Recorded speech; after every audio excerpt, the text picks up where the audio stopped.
Le moteur et la transmission sont placés sur un grand faux châssis. Cette solution a été utilisée pour la première fois en 1980 sur la petite berline Renault 9, puis a migré vers des modèles plus modernes de la marque française. Le sous-châssis supporte également les jambes de force McPherson avant à l'aide de triangles triangulaires. Leur design et leur forme rappellent ceux qui étaient installés sur les anciennes Renault, par exemple Mégane E ou Clio 2. La configuration du levier est un triangle équilatéral. La durabilité de la suspension avant dépend en grande partie des conditions de fonctionnement. Le renouvellement des blocs silencieux délaminés peut être nécessaire après 60 à 100 000 km et des rotules usées, après 100 000 km. Il existe deux types de suspension arrière. Les versions à traction avant utilisent une poutre de torsion, tandis que les versions à traction intégrale utilisent une conception indépendante avec deux triangles parallèles et un lien longitudinal. Cette configuration est largement utilisée par les constructeurs japonais, coréens et italiens depuis de nombreuses années. Les composants de la suspension arrière sont plus durables, ils ne nécessitent pratiquement aucune attention jusqu'à 150 000 à 200 000 km. Mais les amortisseurs de l'essieu avant ou arrière peuvent devenir morveux après 50 000 à 100 000 km. Après 60 000 à 100 000 km, l'un des roulements de la roue arrière peut bourdonner. Renault Duster à transmission intégrale est équipé d'une transmission manuelle à 6 vitesses TL8. Ils ont essayé de compenser le manque de traction avec des rapports de démultiplication courts. Le premier rapport de 4,45, signifie qu'à 1000 TR, min, la vitesse de la voiture ne sera que de 5,79 km/h. Les deux premiers rapports et la marche arrière, 4,86, sont totalement identiques pour les versions essence et diesel. Les rapports de démultiplication pour les autres vitesses sont différents. Les modifications Duster à traction avant étaient équipées d'une transmission manuelle JR5 à 5 vitesses. L'embrayage de la transmission manuelle dure plus de 150 000 km. Alternativement, la version essence 2 litres pourrait recevoir une transmission automatique à 4 rapports, DP8 avec transmission intégrale ou DP2 avec traction avant. Certains Dusters à transmission automatique ont été inclus dans la campagne de service pour remplacer le groupe de distribution et 3 joints toriques. Cependant, la machine ne présente aucun problème grave. Un entraînement angulaire est intégré au carter des véhicules à traction intégrale, qui est relié à l'essieu arrière par un arbre à cardan. La répartition de la traction est assurée par un embrayage multidisque situé dans un bloc devant le différentiel de l'essieu arrière. Le système est similaire au All Mode 4x4 utilisé par Nissan. La poussée entre les essieux avant et arrière est répartie dans une proportion de 100/0 à 50/50 en fonction des conditions de conduite et des paramètres extraits des capteurs, y compris le capteur d'accélération latérale. Le conducteur dispose de 3 modes de fonctionnement de la transmission. 2WD, l'embrayage est complètement débrayé et le Renault Duster reste à traction avant. Malheureusement, l'arbre de transmission continue de tourner, de sorte que l'économie de carburant attendue est moins prononcée qu'avec des transmissions à embrayage dans la boîte plus avancée.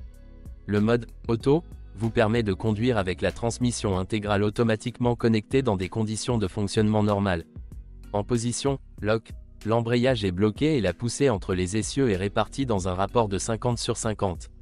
D'un point de vue opérationnel, l'embrayage électromagnétique multidisque constitue une solution plus pratique que l'embrayage électro-hydraulique Haldex, largement utilisé dans les voitures européennes. L'embrayage Duster est plus simple, absolument fiable et ne nécessite pas de vidange fréquente, tous les 50 000 km, destiné avant tout au refroidissement. Si le système de transmission intégrale est défectueux, le coupable est généralement le contrôleur ou un câblage endommagé. Ceci est possible lorsque Renault Duster est souvent utilisé sur des terrains accidentés et n'est pas équipé de protection métallique supplémentaire. Il protège également la partie arrière du système d'échappement qui, contre toute logique, se situe sous l'essieu arrière, prenant sur elle le « premier coup ». Dans la version à traction avant, le tuyau d'échappement est correctement situé au-dessus de la poutre. Après 100 à 150 000 km, du jeu peut apparaître dans la traverse arrière de l'arbre de transmission. Heureusement, de nombreux services sont prêts à restaurer le puits en installant de nouvelles croix. Les unités à essence d'un volume de 1,6 litres sont les plus répandues. Avant le restylage, était proposé le moteur K4M, largement utilisé par Renault depuis 1998. Chez Duster, il développe 102 chevaux. Il n'est pas nécessaire d'accumuler des fonds supplémentaires pour remplacer les régulateurs de phase, car ils ne sont pas là. En Europe, le moteur K4M a subi 2 modifications supplémentaires. Le premier était destiné à fonctionner au gaz, et le second au bioéthanol E85. L'unité H4M, plus puissante, a remplacé le K4M après un restylage en 2015. Dans le même temps, la puissance du F4R de 2 litres a également augmenté, passant de 135 à 143 chevaux. Tous les moteurs Duster sont équipés d'un entraînement par courroie de distribution, qu'il est recommandé de changer tous les 90 000 km. Le H4M de 114 chevaux utilise un entraînement par chaîne de distribution. Pendant le fonctionnement du K4M, vous pouvez rencontrer des bobines d'allumage défectueuses. Si le moteur tourne de manière irrégulière et que le témoin de dysfonctionnement du moteur s'allume, il est déconseillé de continuer à rouler. L'unité de commande K4M ne peut pas désactiver un injecteur dont la bobine est défectueuse, comme par exemple le contrôleur TSI des moteurs VW. En conséquence, le carburant, brûlant dans les gaz d'échappement, augmente la charge thermique sur le catalyseur.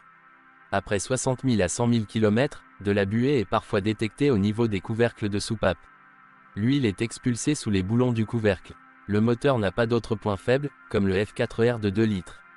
Dans les deux unités, après 70 à 100 000 km, le thermostat peut tomber en panne. Un symptôme caractéristique est des sauts dans les lectures de température du liquide de refroidissement. Dans un premier temps, le turbodiesel 1.5 DCI K9K était proposé en deux versions, légèrement différentes en termes de puissance et de couple.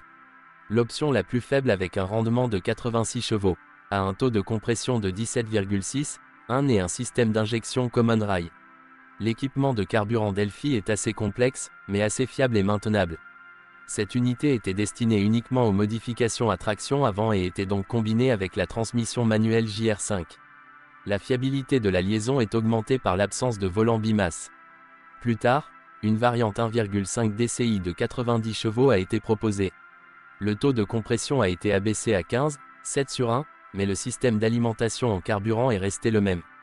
Les moteurs répondaient aux normes de toxicité Euro 4 et n'étaient donc pas équipés de filtres à particules. Le turbodiesel de 1,5 litres le plus puissant avec 109 chevaux fonctionne également avec un taux de compression réduit de 15,7, 1. Cependant, des équipements de carburant Siemens et un turbocompresseur à géométrie variable sont installés ici. Les versions plus faibles utilisent une turbine à géométrie constante, dont les performances sont régulées par un bypass. Le turbodiesel de 109 chevaux est destiné uniquement aux versions à transmission intégrale. Cela signifie qu'il est compatible avec la transmission manuelle TL8. La ressource de cette dernière est supérieure à 150 000 à 200 000 km. Le système d'alimentation en carburant d'un turbodiesel français est sensible à la qualité du carburant. Par conséquent, vous ne devez faire le plein que dans des stations-service éprouvées et ne lésinez pas sur le remplacement du filtre à carburant. Heureusement, le K9K ne pose pas de problème sérieux.